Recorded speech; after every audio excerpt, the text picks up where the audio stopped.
Good morning, good afternoon, good evening. Welcome to our YouTube live stream. And I do apologize, we've started a bit later, but let's jump into it ASAP.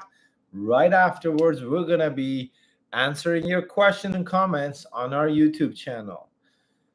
So you've made it through the SUV process into Canada, waiting for your final PR decision. You're inside Canada already and you have a 1-year work permit. Maybe you're one of the lucky ones with a 2-year work permit, and it's coming up for renewal before your PR decision. So what do? Is it easy to renew? What is the IRCC expecting in a renewal application? Do you need a renewed letter of support? Does it affect your PR decision if the work permit renewal doesn't go through successfully? Did you know that many SUV work permits are refused for renewals inside Canada? Find out why and how to overcome these challenges in today's live stream. Expect exposed truth, just like the rest of our YouTube videos. No editing, no special effects, raw as it is live stream. Quick introduction, who am I? I'm Reza from Ingwe, Canada. I hope that everyone's got my voice. Yes, we're licensed immigration practitioner. Our office specializes in business and investment migration for professionals and entrepreneurs and families. Why are we posting this video? These are made for the purpose of sharing our hands-on immigration knowledge with our worldwide audience, including but not exclusive to existing clients, potential new applicants, and immigration consultants and agencies, no matter where you are.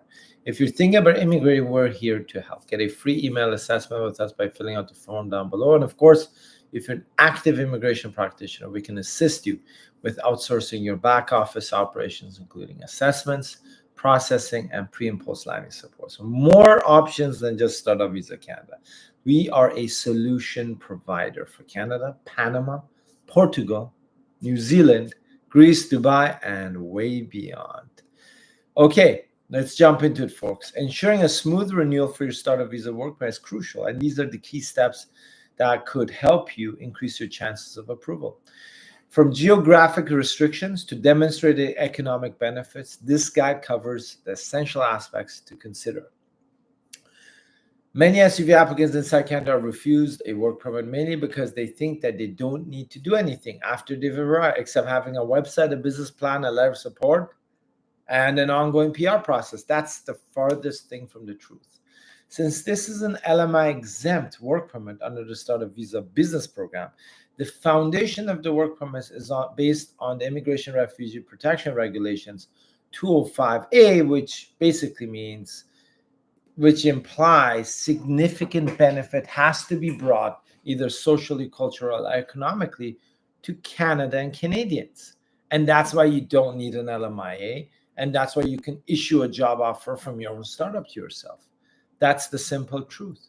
A snapshot of the examples provided by the government in what they consider significant benefit will be included in our website with this article. But just to give you a few examples: job creation, product or service innovation that can actually help an industry. And you got to prove it. It's not just, oh, we've got an innovative product. Boost rural economies. So I'm not talking about Vancouver, Toronto, Calgary, Ottawa, Montreal. Training opportunities for Canadians, maybe. That's just a few examples. You'll need to prove at least one benefit when applying for your work permit. And upon renewal inside Canada, the IRCC will check if you've attempted to implement this benefit, invested in the startup, have traction, and how has it benefited Canada. Otherwise, you are not LMI exempt and will not be eligible for a work permit renewal, even though you have a PR under process. Yes, it sounds weird. Yes, it sounds like a paradox, but that's the reality, and it is clearly stated in the regulations of the IRCC. Will it affect your PR decision if your work permit renewal is refused? It could. If you did absolutely nothing on your startup business while you're inside Canada, or you didn't spend time here, and the IRCC officer reviewing your work permit renewal has made a note of this in your file, which the IRCC officer in Sydney, Nova Scotia, or somewhere else is looking at when they're considering your PR application. So they may scrutinize you more. Do you need a renewed letter of support when you are applying for a renewed SUV work permit from inside Canada? Technically not. But this is IRCC. There is no technically not. The point is, I would say consider communication, proof of communication with your designated organization to show that you're engaged with them and they're still supporting you. Because technically, you don't need a renewed letter of support. But sometimes in the PR decision, IRCC does request a renewed commitment from the designated organization to make sure that things are still rosy between the designated organization who's endorsed your startup to come to Canada. However, for the work permit, you don't need that, but include communication, include the fact that you've been participating or meeting your mentors, going through their program or meeting them when you arrived, and ongoing communication. So it does show the seriousness of your intentions here in Canada with the SUV work permit. Let's look at other compliance and key points to consider when renewing your SUV work permit inside Canada. A, geographic compliance. It's critical to adhere to the geographic restrictions outlined in your work permit. So if you have a startup business registered in Vancouver and you come to Toronto, that's also already in violation of your work permit. Okay? So you got to go to that province and that region. Legal and regulatory compliance. So you do have to follow all the basic regulations, federal and provincial, taxing, employment, payroll. If you are on payroll, it's not mandatory, and so forth. Demonstrating economic benefit, as I mentioned, this is critical. Okay?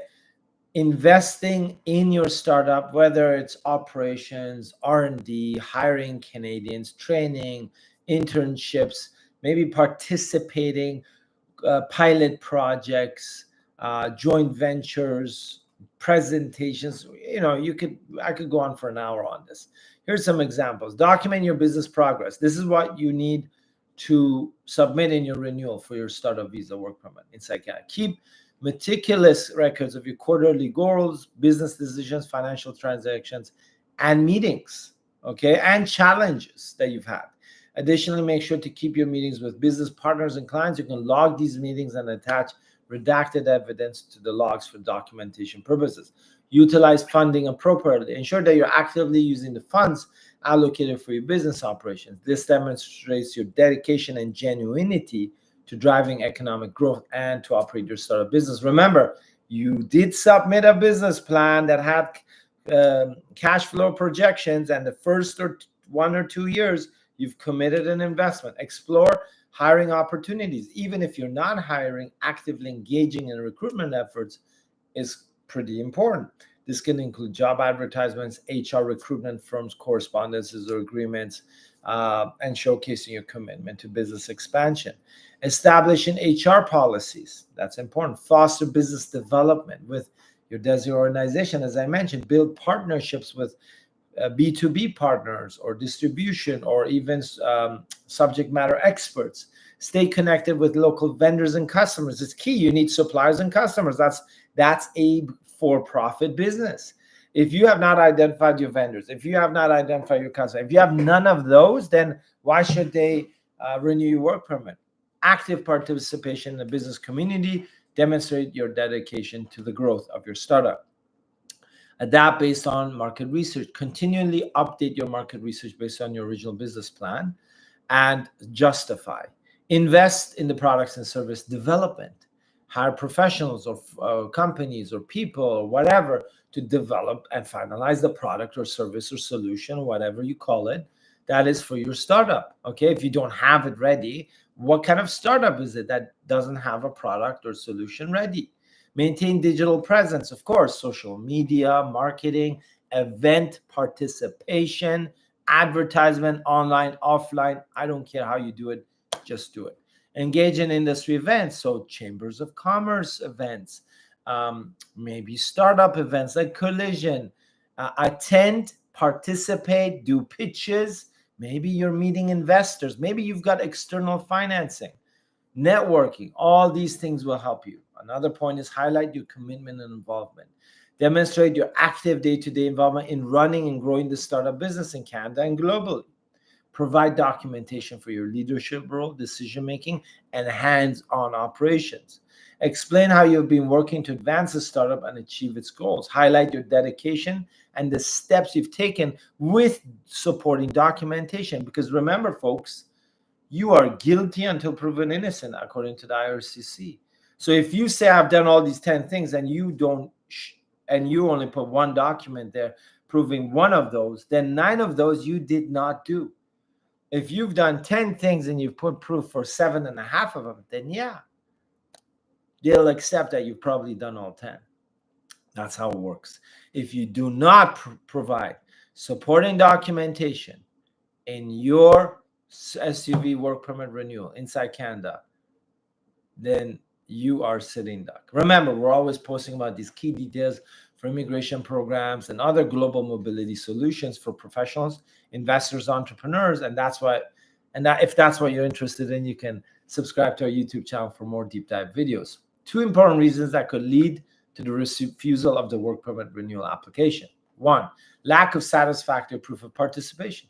The visa officer would deny the applicant's work permit visa application in the startup business class due to the applicant's failure to sufficiently prove their participation in the business venture for the intended purpose stated in the commitment and the renewal application. Lack of documentary evidence. If you claim you need to provide documentary evidence, that's what I said, right?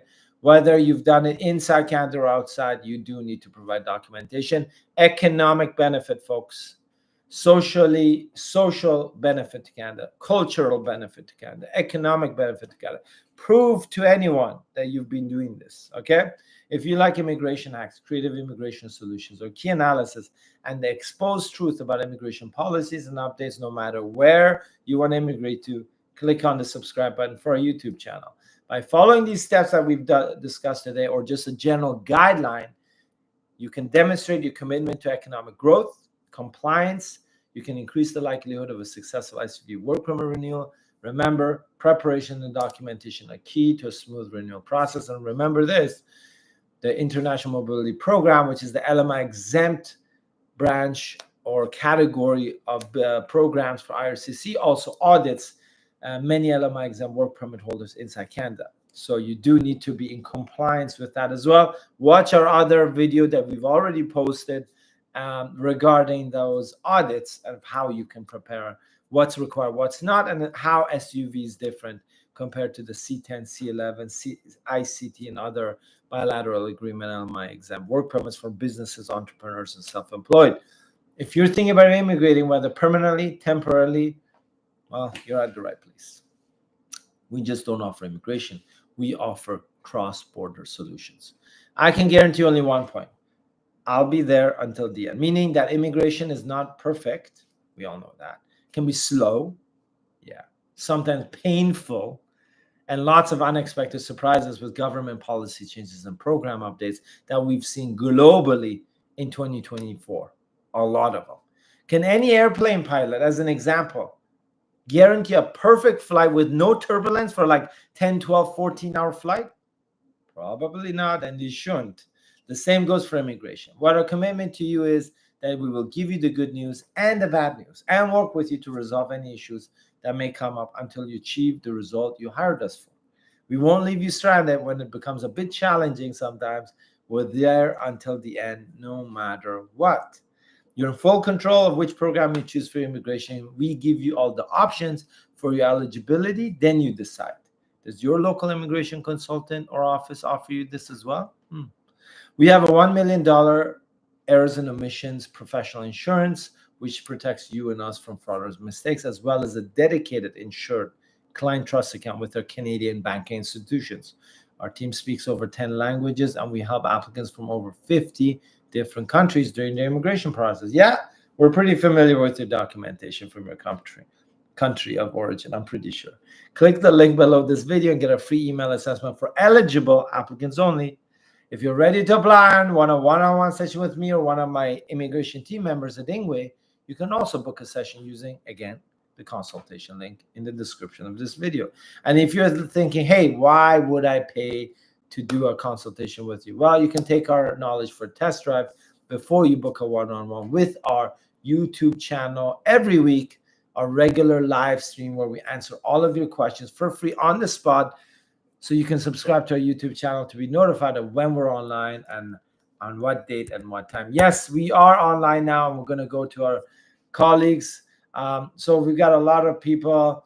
Vilas Desai, you've got a few messages redacted, but I'll still read those.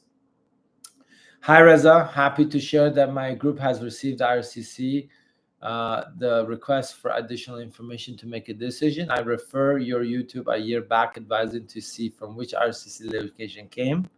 The letter does not mention any location name at the bottom. Does it mean we are not in safe hands? No. So what I've noticed, Vilas, is that last year they were scrambling and they were outsourcing into different IRCC offices.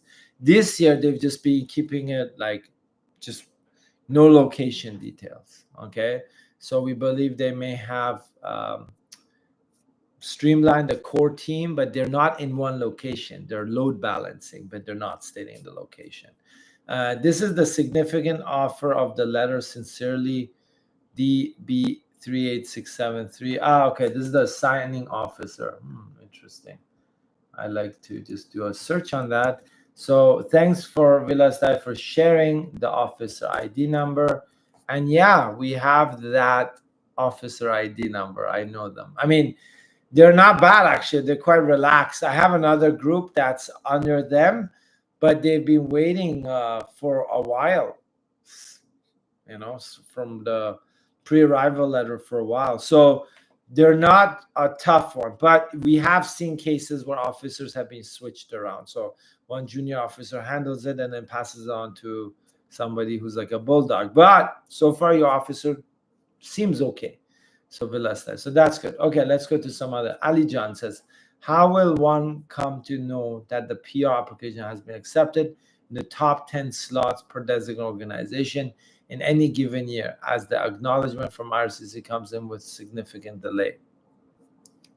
Well, there's no way to confirm that, Ali John.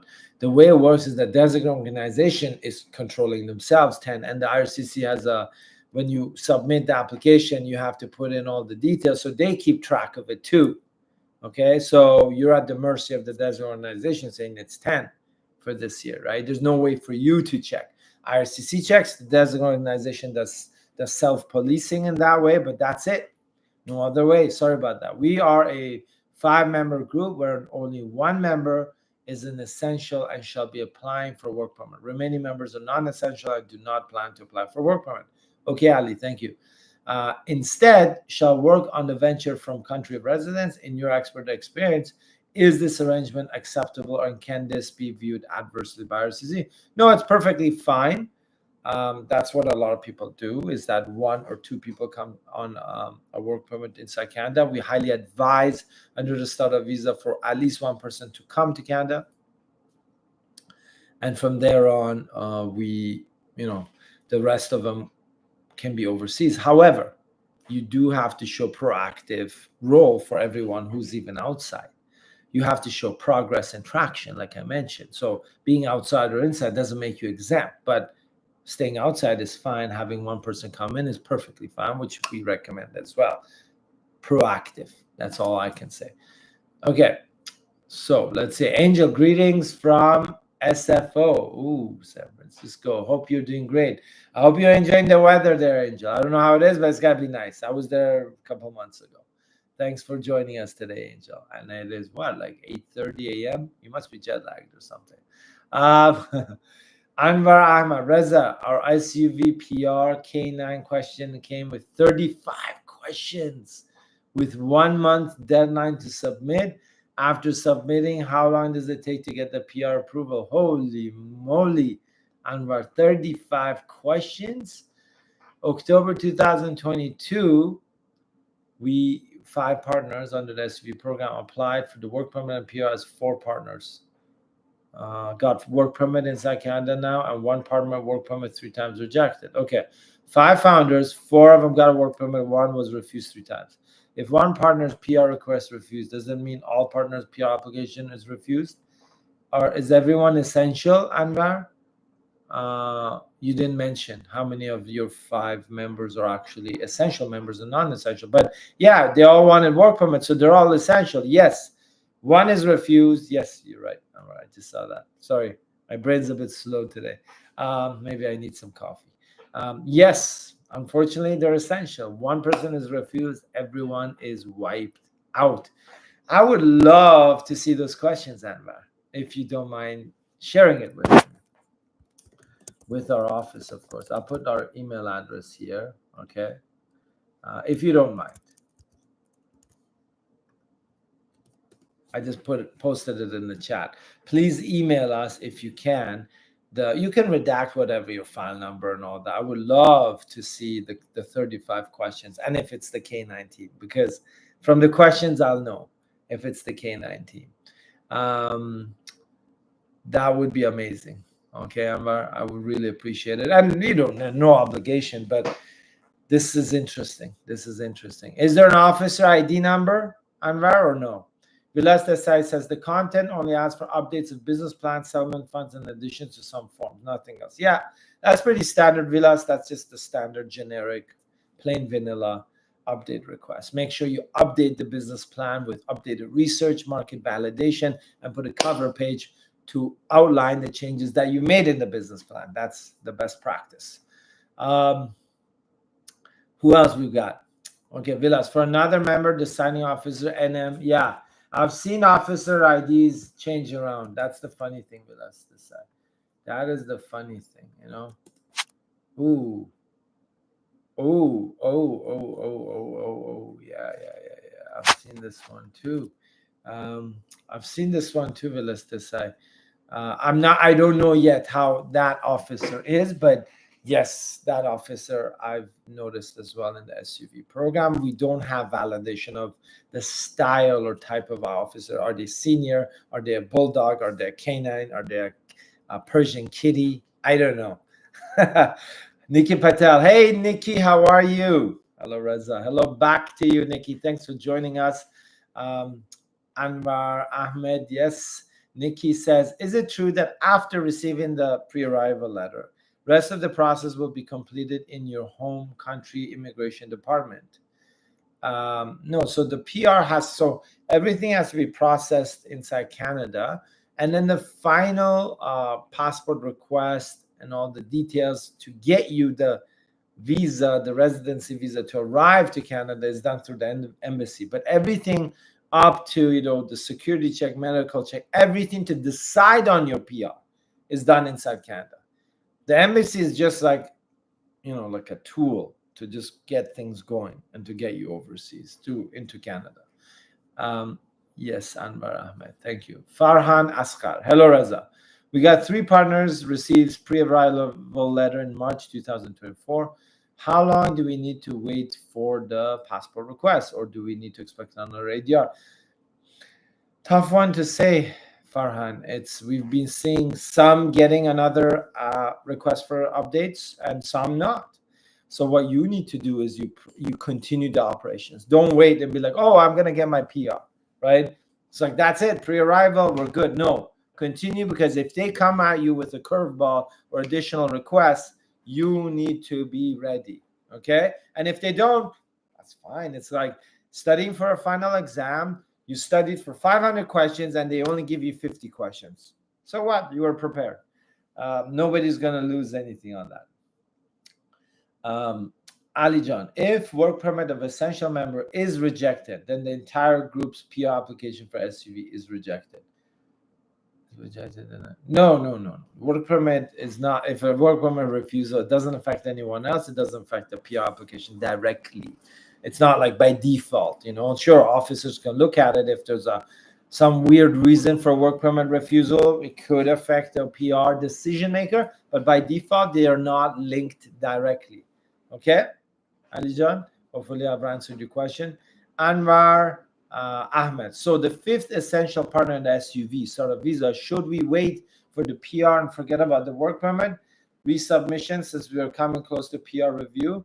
Yeah, I mean, at this point, I don't see any value in reapplying for the 4th time for the 5th member.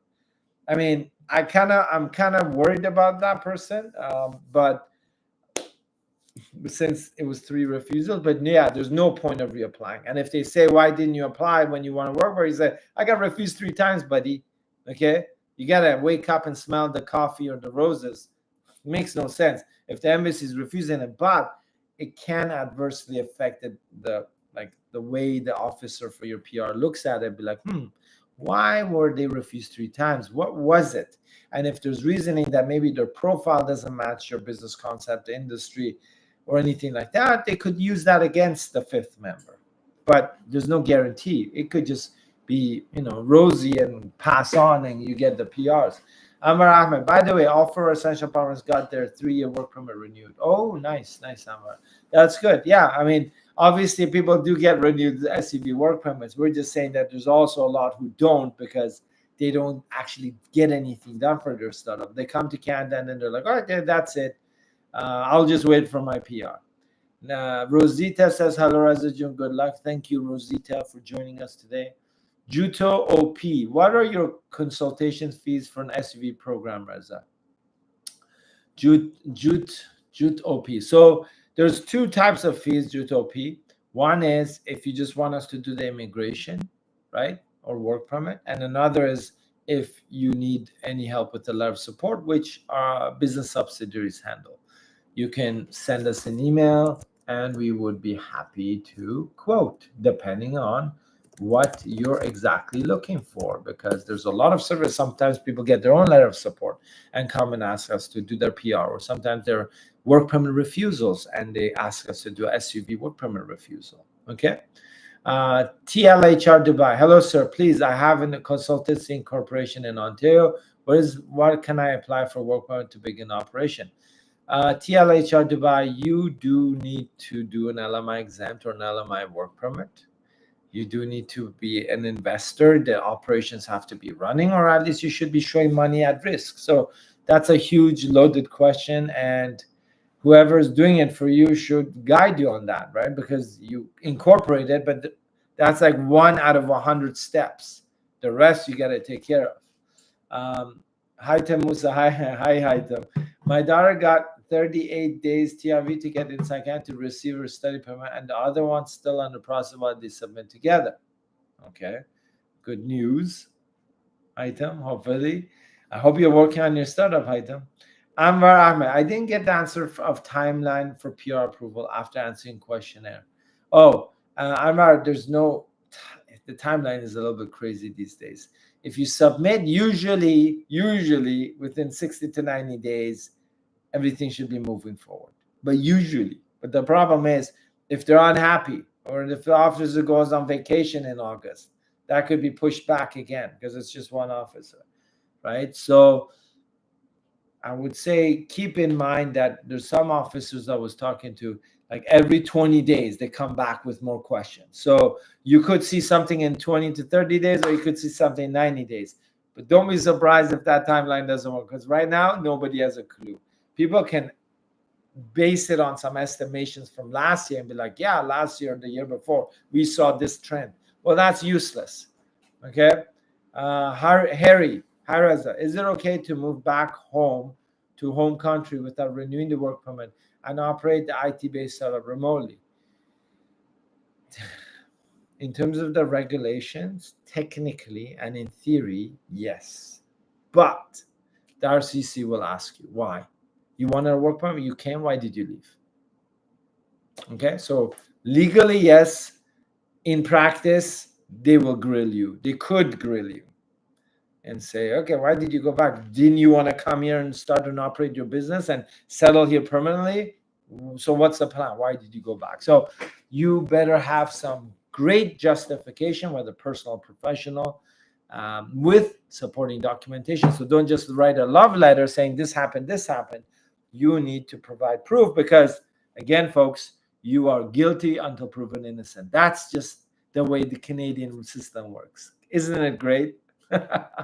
Yeah, it's pretty pathetic, I know. Okay, any other questions? Harry, applied in January 2021. All assessments passed, but no decision. Submitted several web forms, and yeah, you're pretty much at that timeline now, hopefully in the next 6 months.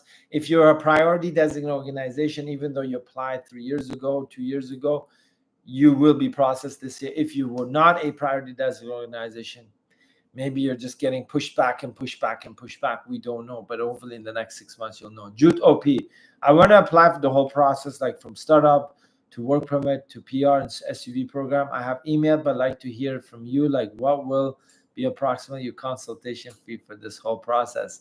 Jute OP, we don't quote or just, like on a live stream.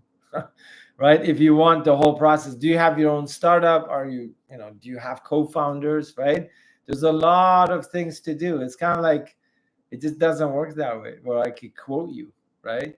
And it depends on your nationality too. Do you have co-founders? Are you 5 people? Are you just 1? Are you covering all the expenses yourself? Designated organization fees are quite high today. Okay, so do email me, because here all we have is our online consultation fee, which is, I don't know, $290 plus taxes, $290 done, where we do a business consultation. So if you want a one-on-one session with me or one of my licensed team members, we can you can book it on our website, ingway.ca/store or e-store. I think it's store. And that's just a basic consultation. If otherwise, we can always send you a quote if you're interested. Ali John, can non-essential applicants apply for work permit? No, Ali John. At this point, as of July 11, 2024, no regulations have been changed by the Canadian Immigration Department that allows startup visa non-essential members to apply for a work permit. Anwar Ahmed, how would a group will show progress for PR if IRCC rejects a work permit for one essential member? Yeah, that's the $1 million question, Anwar. They have to be working remotely and from their home country. So they're doing all the other stuff, and you guys are doing all the stuff on the ground in Canada. So you got to work with that. Juto, okay, for sure, no problem. And Anwar, if you want to share that letter, redact everything you want from it, I would love to see the question, or just copy paste these questions. I would love if you send that, because we have a database of questions and officer ID numbers, and they're changing this year, right? It's like they've mutated, as I always say, the IRCC SUV processing team. So we got to keep that in mind. Nikki Patel, thank you. Thanks, everyone. Great seeing everyone today. Obviously, we've discussed on SUV work permit renewals. Rinkal Patel says, I applied in August 2021. I've done my medical in February 2024, received a pre-arrival in March. So how long have we have to wait? So a lot of people received their pre-arrival Rinkal in February, March, especially March, and they got stuck, okay, because RCC was internally changing the way they're processing. So it's 50-50 right now for you. Either you get the K9 team, watch our previous videos, or you get passport request. Okay, but you got to run the business. You got to contribute to the business, commit, operate, invest. Vilas Tessa, thanks, Reza, for this relief on the locations. No problem, Vilas. Rinkal, thank you so much. No problem, folks. Great meeting you. We'll see you next week, live stream. Bring your questions, bring your comments. Anwar, make sure you share those questions if you want. Vilas Tessa, I hope the application goes smooth now onwards. How long may it take for the decision? Could take very soon. You'll get it, Vilas. I don't know. You'll come and celebrate with us, okay? Thanks, everyone. Questions on immigration, no matter which country, Portugal, Greece, Dubai, New Zealand, Malta, Panama, Dubai, you name it. We're here. K. Brahm team, dear Reza, hope you're well. My friend is buying a trading company in Canada. He's a Canadian citizen, and he wants to hire me to run the company. What is the best way to apply and move to Canada? K. Brahm. Well, there's 2 ways. One is to do a labor market impact assessment if you're not from an LMI, like if you're not from a country which has LMI-exempt options. So he'll have a running business. He'll do a labor market impact assessment. He can't find qualified Canadians. He'll bring you over. Another one is to do a provincial nominee or regional program, right? So if his business is in a immigration-friendly province like Alberta, Saskatchewan, Atlantic, he could potentially sponsor you for a PR plus work permit. But if he's not, if he's in BC and Ontario, then I would just say do a labor market impact assessment and figure out the PR options when you're here. Okay, but it depends on the business, depends on the position, it depends on your profile. How operative is this Canadian trading company, right? I assume it's just an office job because trading company is just paperwork, right? But labor market impact assessments, if you're not from a country which has LMI exempt options, okay? If you like, you can obviously book a consultation. Otherwise, sounds pretty straightforward. I'm sure you and your friend can figure that out, okay? Thanks, everyone. I am out. I'm going to have some green tea. That's my green tea. Yeah, that's right, folks. I drink green tea. That's why I'm wearing a green t-shirt today, right? In honor of the SUV program in Canada, which has changed so much over the last 6 months and even 12 months. And we're here as survivors of the startup visa program to help each other out. Okay, thanks, Anwar. Thanks, Jyotopi, Nikki Patel, Angel, Wrinkle, Patel, Vilas Desai. You're a legend of SUV program. No, I'm not. I'm not a legend. We're just here to share. Harry, Hightam, keep us posted. TLHR, Rosita, and Nikki Patel, of course, Ali John, and of course, we have one more person who asked questions, which I will acknowledge. Anwar Ahmed, of course, but there was another, Farhan Askar. Okay, folks, Anwar, I would love to do POD cast after getting the PR. Oh, yeah, that'd be cool. That'd be so cool. Folks, anyone who's done PR, okay, this goes to you, Angel, too, and Anwar, when you get done, I would love to do like a interview. Yeah, and then we publish it. So, and not to promote my services, but to, it's like a survivors, you know, like the real life story, surviving the SUV program. My God, that is a good idea, Anwar. I was thinking about that before, but it never clicked. And anyone who wants to do that, let me know. When you'd have to give us details of when you got your PR, what the process was, your designation organization. And of course, we're just going to interview and ask you straight out questions. You're going to give us straight out answers. That'll be cool. And I think people will like that. I like that too. Thanks, Vilas. Appreciate it. Thanks, Anwar, for that great idea. Folks, see you next week. And be careful. The Canadian government is out to get you. No, I'm just kidding. It's just the K9 team, not the whole government. The whole government's busy with elections coming up next year because it looks bad. See you later. Bye-bye.